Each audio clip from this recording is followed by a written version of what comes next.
Salut à toi, bienvenue sur 8RF, c'est Michael. Bah écoute, je te fais une petite vidéo là de Majorque où je me trouve et où je passe quelques jours de vacances et puis travaille en fond pour pouvoir un peu recharger mes batteries. Dans cette petite vidéo, j'ai l'intention de répondre à une question qui m'a été posée dernièrement par Adibou, maître du temps. C'était comment paraître crédible ou comment être crédible quand on est encore jeune dans l'entrepreneuriat ou dans les affaires de tous les jours, quoi, tout simplement. C'est la question que je vais répondre dans cette vidéo et voilà, c'est le thème du jour. Alors le premier conseil de ma part pour justement paraître beaucoup plus crédible, donc dans l'entrepreneuriat de tous les jours quand on est jeune, c'est de rester soi-même. Alors, je te raconte pas un truc théorique, c'est un truc que j'ai vécu moi-même. Je veux dire, tu le sais très bien, si tu ne le sais pas, je le répète, moi j'ai qu'un bac en poche. Bien évidemment, j'ai énormément d'expérience, parce que j'ai appris énormément de théorie, énormément de mise en pratique, donc de l'expérience, ce qui me permet aujourd'hui de cartonner dans ce que je fais. Mais au départ, j'avais rien. J'avais même pas un petit témoignage de qui que ce soit pour dire ce jeune-là, il a des capacités, il peut faire ceci, cela. J'avais rien. Ce qui veut dire quoi? Ça veut dire qu'au départ, il fallait que je me lance et que j'essaye, et puis que je fasse mon truc, et puis que ça fonctionne. Et au départ, j'ai pris mon courage à deux mains, et puis j'ai postulé pour des boulots qui n'étaient pas, auxquels j'aurais pas pu postuler, parce que j'avais pas les capacités, j'avais pas les diplômes nécessaires pour pouvoir postuler, mais je l'ai fait quand même. Et ça veut dire quoi? Ça veut dire qu'à la fin, je suis resté moi-même. J'ai peut-être en tête, donc c'est un mindset, une thématique de l'état d'esprit, je suis resté moi-même, j'ai dit les choses honnêtement dès le départ dans ma lettre de motivation. Écoutez, je ne suis pas diplômé avec les attentes de diplôme donc, que vous avez par rapport à l'annonce de boulot que vous avez, mais j'ai les capacités de le faire et je le fais et j'aimerais bien le faire, donc donnez-moi moi la chance de pouvoir me présenter et puis on pourra en discuter plus profondément, plus affinement, donc pour pouvoir apprendre à se connaître et puis que vous appreniez à me connaître. Voilà. Donc c'est une des raisons pour laquelle je peux me permettre aujourd'hui de dire que ça je l'ai fait souvent, de le refaire, pour pouvoir me permettre de dire reste toi-même avant tout. N'essaie pas d'être quelqu'un d'autre, c'est pas Hollywood, n'essaie pas de jouer un rôle, de mettre un costume et de te dire voilà maintenant je vais faire plus sur le paraître que sur l'être. Sois toi-même, n'essaie pas d'être quelqu'un d'autre. Et ça fonctionne. Tu vas peut-être me dire ouais mais moi ça fonctionne pas, ceci, cela. C'est parce qu'en fait t'es pas toi-même. Tu te prends toujours la tête là-dedans, tu es toujours en train de te poser la question, est-ce que je suis crédible? Est-ce que je suis crédible? Est-ce que quand je raconte un truc, je suis crédible? Mais si tu recommences à raconter des mensonges, les gens le savent, les gens le sentent, les gens sont pas bêtes, surtout quand ils font ça depuis quelques années, quoi. Si ton client, tu lui fais croire quoi que ce soit, tu essaies de lui faire croire quoi que ce soit, je veux dire, c'est essayer de faire croire quoi que ce soit. Les gens vont le ressentir. Sois toi-même, sois honnête dès le départ. Sois honnête dès le départ, vois les choses honnêtement. Ne raconte pas n'importe quoi, fais les choses correctement. Et c'est ça, le fait d'être soi-même. Ça va te permettre au jour le jour de pouvoir t'en sortir sans problème. Pourquoi? Parce que les gens aiment l'authenticité, les gens aiment la réalité. Si tu racontes plus ton histoire que tes capacités, les gens vont ressentir qu'il y a du vécu derrière tout ça, même que si tu n'as que 22 ans, 24 ans, 20 ans, 18 ans, 19 ans. Raconte ta vie. Raconter sa vie, c'est peut-être négatif dans la manière dont je le dis, mais raconte ton histoire. Ça, c'est l'authenticité. Après, le fait de dire j'ai lu tel bouquin, j'ai appris tel ou tel truc, ça c'est des bases. Mais raconte ce que tu as comme vécu, c'est ça que les gens veulent entendre, tu vois. La deuxième chose que j'aimerais te dire par rapport à ça, tu vois, je t'ai parlé donc de l'époque où je n'avais que mon bac et même pas comment ça se dit, en fait, un témoignage simplement pour pouvoir dire de quoi j'étais capable. Hein, donc tu n'avais pas de preuve, en fait, j'avais pas de preuve pour prouver de quoi j'étais capable. Et en 2008, quand j'ai commencé à me réorienter vers le conseil, hein, ce que je faisais pas auparavant, parce qu'avant j'étais plus dans le management. Et donc en 2008, je suis parti plus sur du conseil, donc le conseil en management et puis en système d'information, quoi, donc l'informatique de base, quoi, comme on dit, quoi. Et on m'a très vite proposé par rapport à mes associés qui l'ont été avant, mais à cette époque-là c'était encore mes chefs, donc j'étais vraiment un junior en fait, comme on dit, ou un trainee. Un trainee c'est quelqu'un qui n'a pas d'expérience dans le consulting mais qui commence à prendre le boulot, donc c'est vraiment ce que je faisais au départ. Et dans ces trucs-là, en fait, dans ce boulot-là, on m'a vite proposé par rapport à mes capacités de communication, donc de donner des cours en tant que coach pour des systèmes informatiques SAP. Donc SAP, c'est un des plus grands fabricants de logiciels pour entreprises, donc pour la gestion de processus d'entreprise européenne et pratiquement mondiale. SAP, ceux qui ne connaissent pas, allez faire un tour sur leur site internet, vous verrez ce que c'est qu'SAP. Et SAP, c'est vraiment la Champions League, la Ligue de Champions quand on parlerait niveau foot, quoi, tout simplement au niveau des formations et des capacités. Si vous voulez faire du consulting sur les systèmes d'information, faites-le sur SAP parce que là vous pouvez gagner sans problème 80 jusqu'à 90 000 euros ou 100 000 euros. Après, il n'y a pas de limite quand vous passez en management, mais quand vous êtes dans le conseil, il n'y a vraiment pas de problème. Et donc moi, on m'a très vite proposé de pouvoir faire un test de coaching donc dans ce milieu-là, ce que j'ai fait aussi. J'ai été accepté, un truc génial parce que ceux qui faisaient le recrutement se sont aperçus que j'avais énormément de capacité de communication et que je comprenais, je savais de quoi je parlais, je connaissais le milieu des logiciels SAP et des modules, donc de processus ou de management que je pouvais coacher. Mais alors le truc que je me suis aperçu dès le départ, c'est que en 2008, j'avais quel âge en 2008 ? J'avais 30 ans. Donc à 30 ans, ça va encore, mais moi j'avais affaire à des gens et je formais des gens qui avaient déjà 15-20 ans d'expérience, des gens qui étaient managers dans pas mal de domaines. Et quand on est manager dans pas mal de domaines et qu'on paye une formation pour plusieurs milliers d'euros, donc des fois ils payent à la semaine 8 000 euros, 7 ou 8 000 euros des fois pour la formation, ils n'ont pas envie de se faire coacher par quelqu'un qui a 30 ans, parce qu'ils se disent mais attends, moi, ça fait 15 ans que je suis dans le truc, toi tu viens de commencer, tu veux m'apprendre comment ça fonctionne. Et je vous dis honnêtement, j'ai eu énormément de problèmes au départ. Et au bout d'un moment, je me suis laissé coacher moi-même. J'ai pris les choses en main, je me suis dit écoute, si les gens sont là, s'ils ont booké, tu sais de quoi tu parles, il n'y a pas de raison que ça ne fonctionne pas.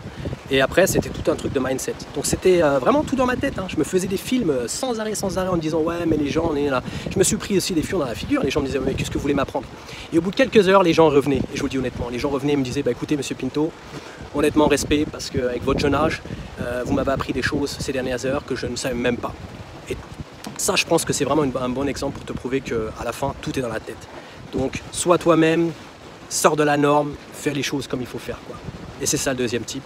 Le deuxième conseil, c'est sortir de la norme. Alors, je sais pas si tu vois le temps qu'il fait en ce moment à Majorque, mais il fait un temps génial. La journée a été assez couverte, mais maintenant, on est en fin de journée, donc il commence à faire très très beau.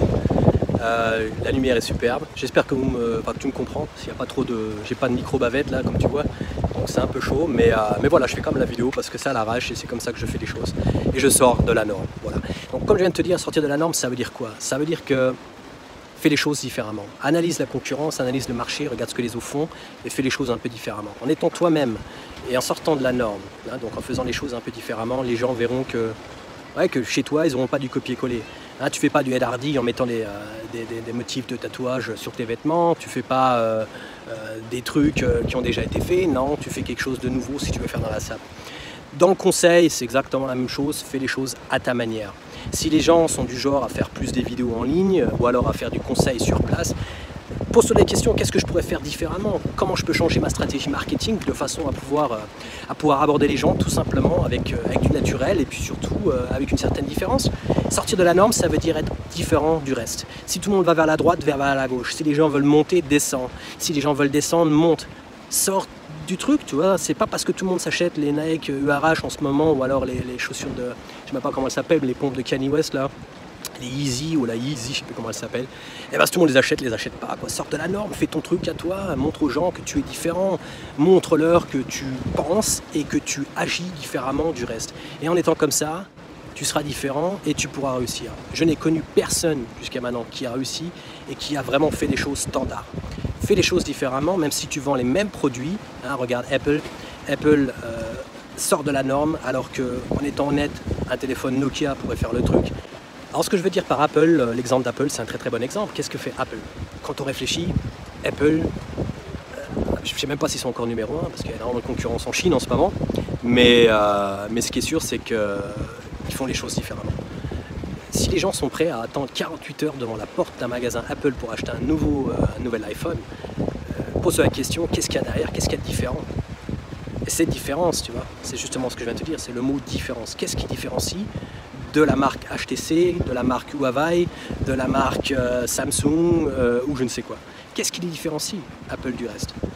Et en faisant des analyses de marché, comme je fais très très souvent, on se rend compte vite fait de la différence et en connaissant la différence qu'il y a entre produit A et produit B, on peut essayer de se mettre justement entre les deux et être concurrentiel. Être concurrentiel, ça ne veut pas dire qu'on est moins cher, ça ne veut pas dire qu'on a une meilleure qualité, ça veut dire qu'on peut faire exactement la même chose, comme le font les Chinois de manière très forte. Ils sont très forts là-dedans, ils refont les mêmes choses, mais ils le font différemment. Ils le font à leur manière. Peut-être que la qualité est moins bonne, peut-être qu'il y a ceci, il y a cela, les gens trouveront toujours des trucs à critiquer. Les gens sont là pour critiquer. Au lieu de faire mieux les gens, ou alors différemment, les gens critiquent. C'est pour ça qu'il ne faut pas se prendre la tête, hein. C'est toujours le truc du mindset. Les gens trouveront toujours quelque chose à critiquer. Même s'il n'y a même pas raison de critiquer, les gens critiqueront toujours. Pourquoi? Parce que c'est la jalousie. Les gens sont jaloux. Les gens sont jaloux d'Apple parce que Apple a du succès en masse. Et le fait d'avoir du succès en masse, ça dérange tout simplement, quoi. Ça dérange la majorité des gens, ça dérange la plupart des gens qui ne bougent pas leur derrière, mais qui sont là et qui ouvrent leur clapet, bla bla bla, parce qu'ils ne sont pas capables de bouger leur derrière, ils sont jaloux, ils sont frustrés, ils sont mal baisés des fois, c'est ça, malheureux. Désolé de dire comme ça, quoi, mais on se connaît un petit peu entre toi et moi.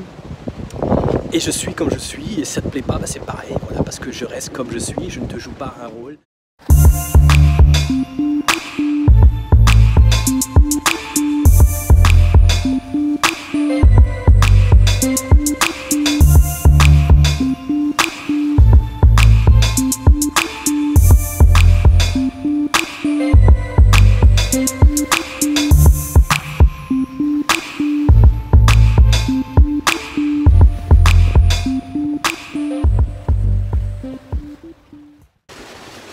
Alors le dernier conseil que j'aimerais te donner par rapport au fait de... Attends, je suis en train de regarder. Je suis un peu trop gros sur la vidéo. Le dernier conseil que j'aimerais te donner, donc, quant au fait de se sentir un peu trop jeune pour pouvoir se lancer, et justement c'est le mot que j'aimerais reprendre, c'est de se lancer, c'est passer à l'action. Le fait de passer à l'action va te permettre d'accumuler de l'expérience, d'avoir des témoignages, ce que j'avais pas au départ. Et au départ, ce que je pourrais te conseiller, mon premier conseil, c'est vraiment d'oser tout simplement demander donc à son client de faire un témoignage, une success story à la fin. Si tu as eu du succès, tu as livré du succès, tu as livré de la qualité à ton client à la fin, n'hésite pas à lui demander de te laisser un témoignage justement pour pouvoir prouver de quoi tu es capable tout simplement, quoi. Donc pour pouvoir le faire et pouvoir le réussir et y arriver, c'est de demander tout simplement à ton client ce genre de choses en lui faisant un bon prix. Moi, c'est ce que je fais dans certains domaines aussi, de leur demander un témoignage de façon à pouvoir avoir un témoignage. Et si tu le fais 1, 2, 3, 4, 5 fois, tu vas vite te rendre compte que tu auras des témoignages et que tu auras de l'expérience et que à la fin, les gens ont beaucoup moins de problèmes avec ton jeune âge, tout simplement. Parce que quoi? Parce que tu seras capable de prouver tes expériences, tes capacités par rapport à des témoignages de clients que tu auras satisfait avec tes capacités, tes connaissances et ton expérience, tout simplement, quoi. Voilà donc dernière prise, compte rendu de cette vidéo. Là, je vous mets un peu le fond de Majorque. Je suis à Camp de Mar, donc le camp comme le camp de Mar, donc de la mer, le camp de la mer. Je ne sais pas si ça veut vraiment dire ça, mais en tout cas, c'est là que je me trouve.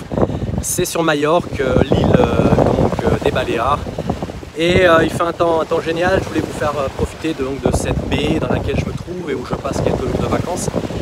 Et donc pour donner une conclusion à cette vidéo, j'aimerais donc tout simplement Hop là, je suis sur un rocher, donc il faut que je fasse attention, je mets les pieds en avançant. Et j'aimerais donc te donner une petite conclusion. Ce qui est sûr, c'est que, en fait, c'est... Donc voilà, comme je viens de te dire, pour conclure cette vidéo, j'aimerais te faire un petit compte rendu. Tout d'abord, comme je viens de te dire à l'instant, c'est vraiment l'essentiel, c'est de passer à l'action. Plus tu auras d'action, plus tu auras d'expérience, plus tu auras d'expérience, plus tu auras de crédibilité. La crédibilité et l'authenticité, c'est vraiment tout à l'heure actuelle. Être authentique, être soi-même, c'est vraiment l'essentiel. Sois toi-même. N'essaie pas d'être quelqu'un, t'es pas Hollywood, t'es pas un comédien, t'es pas à Cannes ici, tu veux pas recevoir quoi que ce soit. Sois comme tu es, sois authentique, sois réel, sois beau ou belle, sois toi-même et fais-en preuve tous les jours. Et donc c'est vraiment le petit compte rendu que j'aimerais te donner par rapport à ça.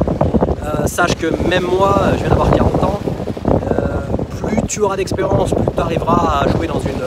je reprends l'exemple du foot. Au départ, tu es en Ligue 3, après tu passes en Ligue 2, après tu passes en Ligue 1. Et une fois que tu es en Ligue 1, tu vas commencer à jouer à la Ligue des Champions. Une fois que tu es à la Ligue des Champions, tu vas vite t'apercevoir que le type de client aura des attentes beaucoup plus hautes et que tu ne seras peut-être pas à la hauteur. Mais ça, c'est qu'un truc dans ta tête, c'est un mindset, c'est un problème d'état d'esprit. Travaille sur ton état d'esprit.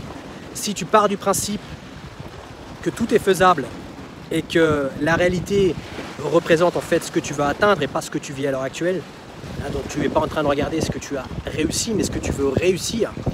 Et en passant à l'action pour réussir ce que tu veux réussir, ça, ce sera ta réalité. Tu vois le délire? Ta réalité, c'est pas ce que tu as réussi maintenant, mais c'est ce que tu veux réussir. Et la différence entre ce que tu as maintenant et ce que tu veux réussir, c'est tout simplement un passage à l'action. Fais un petit passage à l'action et tu vas vite te rendre compte que tout va bien se passer. Fais les choses et je pense qu'il n'y aura pas de problème là-dessus. Donne tout ce que tu as à faire, donne tout ce que tu peux donner. Concentre-toi bien évidemment sur le passage à l'action, parce que tu peux apprendre énormément de théorie. Mais en apprenant la théorie, tu n'arriveras jamais à rien si tu ne mets pas en pratique tout simplement. Je sais que je ne suis pas le premier à le dire, mais il n'y a pas de secret, j'ai pas de formule secrète. Je veux dire, moi je t'ai raconté mon expérience dans cette vidéo, je te donne vraiment 2 conseils basés sur mon expérience. Je t'ai donné 2 expériences aussi, tu t'es vite rendu compte qu'en fait c'était ça ma réalité. Et le fait d'être toujours concentré sur ce qu'on aimerait bien atteindre et ne pas sur ce qu'on est à l'heure actuelle, on arrive vraiment à avancer et à devenir en fait ce qu'on veut devenir. Et pour moi c'est vraiment comme ça que ça a fonctionné, j'ai vraiment tout donné pour tout simplement réussir ce que je voulais réussir, et c'est encore ce que je fais à l'heure actuelle. Et même à l'âge de 20 ans, je m'étais mis à mon compte aussi en même temps parce que j'étais dans la musique, je voulais devenir DJ. Par rapport à ça, ça m'a permis de gagner de la thune. Mais les gens ne me connaissaient pas et j'ai commencé à faire des contacts.